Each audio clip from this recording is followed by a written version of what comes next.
চৈত্র সংক্রান্তি মানে বাংলা চৈত্র মাসের শেষ দিন। এই দিনটি বাংলার এক পুরনো লোকজ উৎসব, যা সাধারণত 13ই এপ্রিল উদযাপিত হয়। এটি মূলত গ্রীষ্মের আগমন, পুরনো বছরের বিদায় এবং নতুন বছরের আগমনের এক সাংস্কৃতিক মিলন মেলা।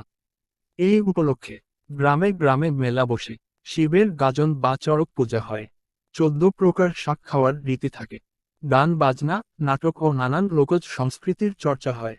পার্বত্য চট্টগ্রামে, রাঙামাটি, খাগড়াছড়ি ও বান্দরবন চৈত্র মাসের শেষে মূলত বৈশু, সাংগ্রাই, বিজু, বিশু এবং বাংলার নববর্ষ এই উৎসবগুলোকে একত্রে উদযাপন করা হয়, যার সামষ্টিক নাম বৈশাখী উৎসব।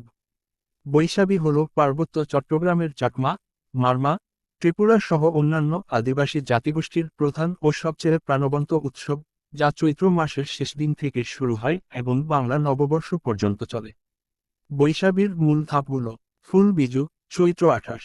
এই দিনটিতে সবাই ফুল দিয়ে ঘর সাজায়, নদীতে ফুল ভাসায় এবং প্রাকৃতিক সৌন্দর্যের মাঝে শান্তির প্রার্থনা করে। মূল বিজু বা সাংগ্রায়, চৈত্র 29।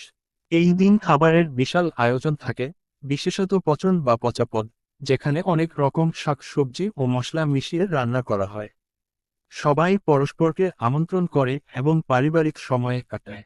গোজাপোজা দিন বা পানি খেলা, চৈত্র 30, পহেলা বৈশাখ।